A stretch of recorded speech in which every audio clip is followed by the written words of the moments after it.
Hello, and welcome back to another episode of To Be Known.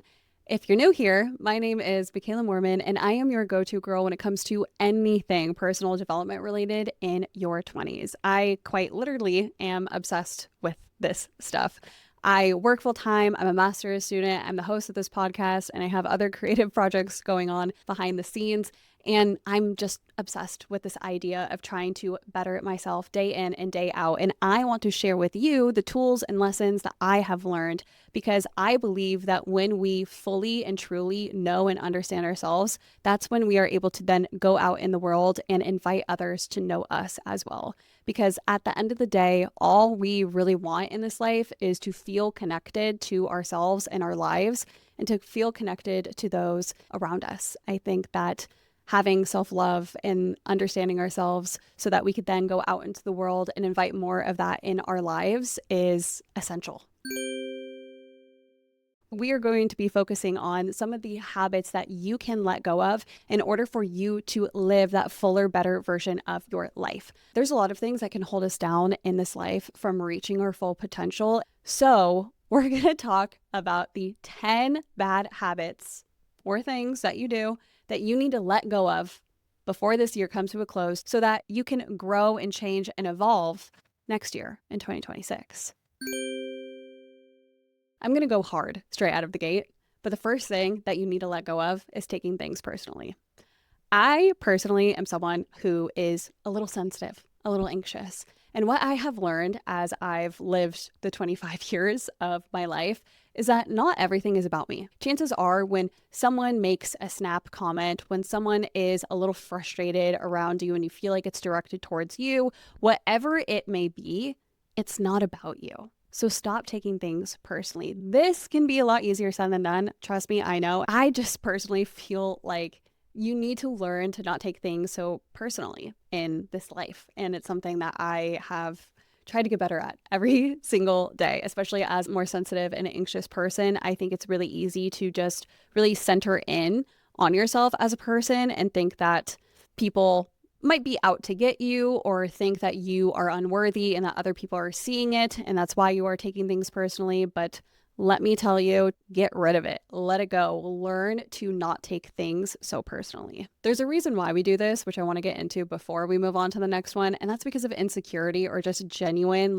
nervous system deregulation. Either it's anxiety or it's self-worth, or maybe it's just that your nervous system is constantly looking out for threats going on around you. You really have to hone in, tap it into your intuition and your gut and see, why is it that I am taking things so personally? Because then you can upgrade. And the upgrade to not taking things so personally is either having a neutral perspective or genuinely telling yourself in that moment that not everything is about me. When you are able to let things roll off your shoulder and allow people to just be how they are, act how they are, and you have the solidity within yourself to do the same and know that you are okay within your body and in your life, that's a great feeling. That's a great feeling. And so having that neutral perspective and being able to say to yourself, not everything is about me, when you are having that moment of taking things personally, is a great upgrade for you to do before the end of the year. The second thing is people pleasing. People pleasing. I mean, wow, what a concept. It has had its grip around my throat for a lot of my life. And honestly, I could say with confidence that the past couple of years of my life, I've gotten a lot better at not being such a people pleaser. So I'm going to tell you something very bluntly, but with a lot of love. Saying yes just because you're afraid of disappointing people is not going to get you anywhere. It's just not. It's not going to help you. It's not going to help the situation. It's not going to help the other person. You need to not abandon yourself in those moments by saying yes. When you say no, when you have a lot of affirmation, knowing that it's okay for you to say no, that it's okay for you to let people down from time to time, it allows you to show up in your personal life a lot better, which then allows you to show up for those other people who you don't want to disappoint a lot better. Because you can't be deeply connected to the people in your life if you are constantly performing. It's a truth. It's a hard pill to swallow when you just want to keep the peace, when you just want to let things be easy. Obviously, there's a reason why you are wanting to do this in your own life. Maybe it's something in your past or your current situation that's just bubbling up these feelings within you, but you are not serving yourself or anyone else by being a people pleaser. People pleasing is just self-betrayal. It is self-abandonment disguised as kindness. When you betray yourself over and over and over again, it will eventually lead you to betraying the other people in your life. The upgrade that you can make in your life when it does come to choosing a better habit instead of people pleasing is that you choose for yourself what feels affirmative to you rather than what's going to get you approval from others. The third thing, stop romanticizing people, potential situations, whatever it is, stop romanticizing it. Let go of your limerence goggles. I think that's a beautiful thing within you. If you're someone who is really able to romanticize a situation, it means that you have a lot of love that doesn't really know where to go, that doesn't really know how it can show up in the here and now. However, romanticizing potential is going to create a gap within you, a gaping hole of low self-esteem, of low confidence. You can't fall in love with ideas. You have to fall in love with the reality of what's going on. The upgrade that you can have when it comes to romanticizing is the concept of show me, don't tell me. Because people will show you exactly who they are. Situations will play out exactly as they are supposed to when you see through things without that limerence goggle. When you stop being obsessed with the idea of something, you are then able to look at the reality of a situation and see it for what it is. Number 4, confusing distraction with rest. You might be able to take a guess as to what I'm going to say next, but stop scrolling. It really is that phone. When you sit and you doom scroll and you let your life and time pass you by, that's exactly what you're doing. You're letting your life and time pass you by. Instead of being a consumer, transition to becoming a creator of your reality. It doesn't even have to be artistic things. It doesn't have to be a creative project. Maybe it's you creating a better physique for yourself by going on walks, by doing yoga, going to the gym, by going to a fitness class. Maybe it's you becoming a creator of authentic relationships by calling a friend, FaceTiming, texting, anything other than scrolling.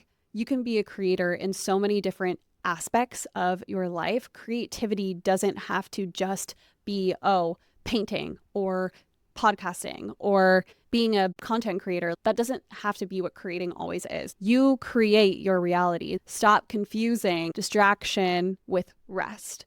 Scrolling does not equal recharging. Think about the hours that you have spent scrolling on your phone where afterwards you're like, I just need to scroll more because my brain just genuinely needs it. How many times have you done that? Quite a few.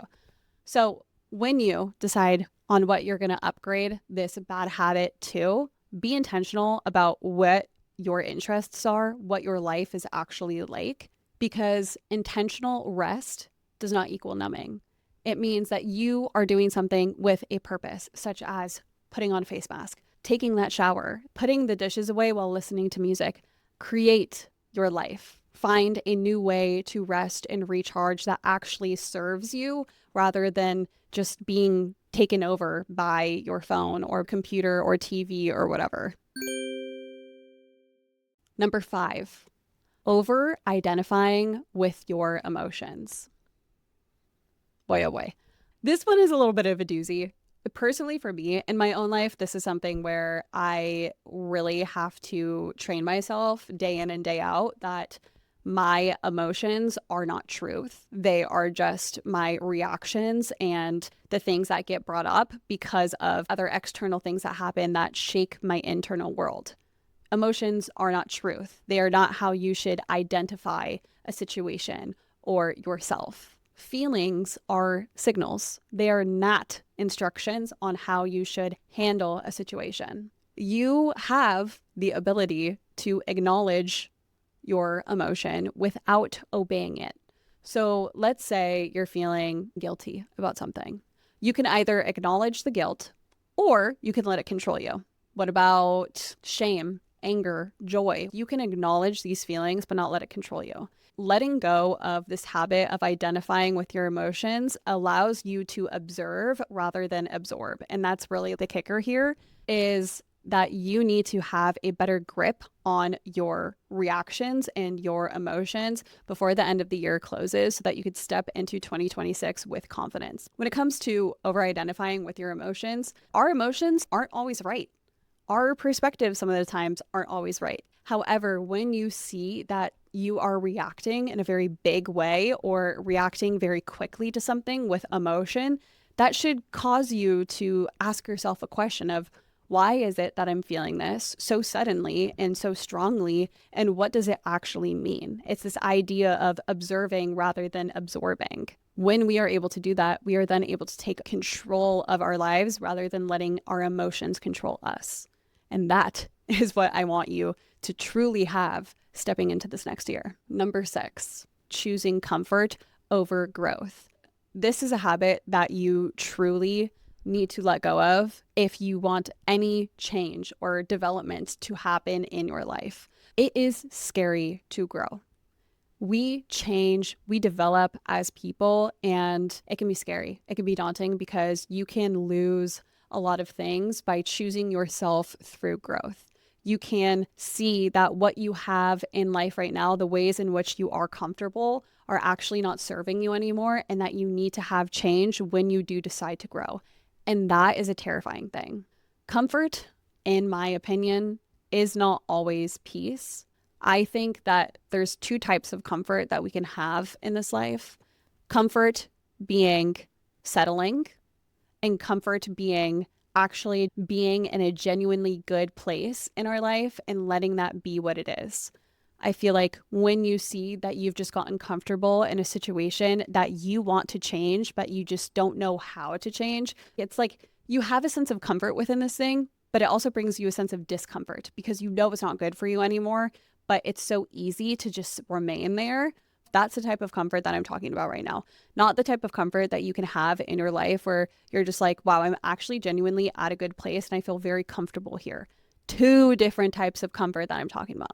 When you are in the spot where you know that things just aren't good for you, but you feel comfortable being there because you've gotten used to a certain lifestyle, you've gotten used to certain people, you've gotten used to a certain city, you've gotten used to a certain job, whatever it is, but it's just not serving you anymore. You need to let go of that comfort and step into growth. The truth is, if nothing changes, nothing changes. You will be stuck in that situation for the rest of your life because you didn't change. You didn't grow. You allowed yourself to get so comfortable that you became complacent to that situation that you are in life. The life that you want beyond what is comfortable for you right now, it requires temporary discomfort. This next one that I'm going to share with you, I feel like really hits home with me personally. And that is the idea of wanting to fix or save people. In my past and in my younger years, this is something that I definitely attached myself to, of just wanting to be such a helper to other people because it gave me such a purpose in life. However, it was empty in the sense that I gave so much power into other people. I gave so much power into being a fixer, into being a savior, that as I've gotten older and I've moved away from that version of myself that I was when I was younger, I see how it really is just a wound at the end of the day that you probably have within yourself that you need to heal and fix yourself in order for you to have that fullness in your life, because you're so desperately looking to find it out there when you are trying to fix or save people, that what you really need instead is to look within and to be that healer for yourself. When we give our time, attention, energy towards people who we want to fix or save, we have to remember that if they wanted to do these things that we so desperately want for them, they would. If they wanted to, they would. They would change their lives. They would fix their lives. It's not going to happen unless they genuinely want it to. You cannot change anyone else's mind. You cannot change anyone else's life other than yourself at the end of the day. The upgrade is that you need to step into boundaries and having emotional neutrality when it does come to your connections with people. Because I think when we don't have good boundaries with ourselves and with other people, and we feel so emotionally connected towards others without actually giving yourself time, space, energy, it can make you feel really lost. And so I think when you build up those boundaries and you have that emotional neutrality where you take your power back and see people for who they are instead of like idealizing and wanting to fix or save, you start to feel a lot stronger within yourself. Number 8, I also kind of touched on this one earlier, but consuming more than you create, I think, is a habit that you need to let go of. I personally am in my creator era, just wanting to be as creative as I have mental brain capacity for. And I think for me, it's really changed how I view myself and how I view the world and my life by stepping into this creator mindset. I want you to have the same thing at the end of the day because it's brought me a lot of purpose and joy by creating more than I am consuming. When you receive endless input of information by scrolling on your phone constantly, you then have no sense of identity or self because you are such a consumer in those ways that you don't know what it is that you really like. You don't know exactly who it is that you really are when all you are doing is consuming rather than thinking for yourself about what you want to create. And this goes back to creating your own life. You cannot let your reality consume you. You have to create your reality. As I mentioned already earlier, like when you step into creating your reality, either by fostering new connections or deepening your connections in life, when you step into wanting to take better care of yourself, that is creating a better reality for your life instead of letting life consume you. So the upgrade is the idea of creating more than you're scrolling. Realistically, in my humble opinion, I think that a healthy time limit to have on your phone per day should be less than 3 hours. When I'm really mindful about my time and how I'm spending it, not really like necessarily putting time limits on myself, but consciously choosing a better activity for myself than scrolling on my phone, it makes me feel a lot better in my life. Number 9, we're getting to the end here, folks, but you need to release yourself from your attachment to your past identity. This can be a lot easier said than done if you are someone who has gone through major personal development in your life. If you're a completely different person than who you are now, it could be really difficult to let go and forgive the parts of ourselves that maybe we were not proud of, that we've grown from. Releasing yourself from that attachment to your past identity, if you do feel shame or guilt about it, is essential. It is essential before you go into 2026, because this is something where I have definitely changed and evolved and grown a lot as a person. I feel like we all have. And some days I have great days where I really see my growth and evolution as a person as strength. And then other days I'm like, what the heck?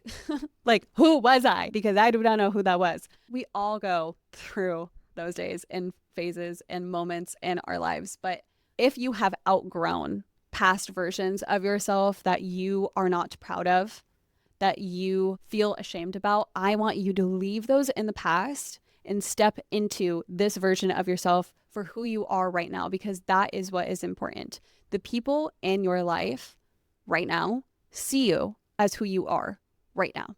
We are all on this evolution of trying to grow and change and develop as human beings. I feel like as we grow and age and mature, we have a lot more perspective and a lot more experience in our lives that allows us to be a better person. And that gives me faith and hope, and it makes me feel like I'm on the right path. And so I want you to also have that perspective. I want you to let go of your attachment to them if they are holding you down. Chances are that version of you in the past was just doing the best it was to survive in that circumstance, whatever it was. Now you get to see where you are at. You get to choose something else for yourself. You get to choose the person that you are becoming. You get to actively create your identity. And I think that is a beautiful thing in life, especially as we get older and we're able to fully understand ourselves. And number 10, the final habit that you need to let go of before this year comes to a close is waiting to feel ready. I think that waiting for this feeling of readiness will be the death of anything good, changing growth in your life. I've done an entire episode on this where I basically say that momentum inspires motivation, which then inspires inspiration. I personally believe that when you are waiting for the moment of motivation or inspiration to strike before you do something, you are putting way too much pressure on yourself that you are just going to procrastinate and procrastinate and procrastinate and end up never doing it. And that is terrifying. It is more terrifying to just let life pass you by and wait until you are ready than it is to actually take action and put yourself out there. Because I think that readiness is created through action. As I said, momentum inspires motivation, which then inspires more action, inspiration. It's a feedback cycle, you guys. You can watch that entire episode if you want to learn a little bit more. But stop waiting for the right timing. Just step into what it is that you want for yourself. Create the readiness. The fantasy of I'll start when I'm ready is a trap. You're the one who is making yourself sit and be stuck because you are waiting on something that will never come. The upgrade to this is finding courage first, the courage to try, the courage to take one step, one baby step, instead of trying to find confidence first. Find confidence later, because confidence comes when you show up for yourself day in and day out, allotting 15 minutes to write a book a day if you want to write a book. You don't have to write a book all in one sitting. That's not how books are written. They are written by taking time out of your day, little by little, to create what it is that you want for yourself. It's little teeny tiny steps that allow you to build and build and build upon them to have a better life. Stop waiting to be ready to create the life that you want and step into it today. I hope that all of these habits that you have heard me talk about for you to let go as this year comes to a close, I hope that it resonated with you. I truly believe that when we allow ourselves the space to change and grow and develop, when we learn to let go of certain parts of ourselves, it allows for more room to grow into the person that we want to be. And so if you feel like this episode connected to you in some way, please let me know in the comments. I absolutely love hearing from you. If you really like this episode, please give it a thumbs up. If you're watching on YouTube, feel free to subscribe, or if you're listening on Spotify, give this video a 5-star review, and feel free to follow me on Instagram or TikTok at ToBeKnownPod. My links to socials will all be in the description down below. I hope that you have a brilliant rest of your 2025 and that you feel like the best version of yourself going into 2026, because I really want that for myself and I want it for you too. So with all that being said, stay true to you. Bye.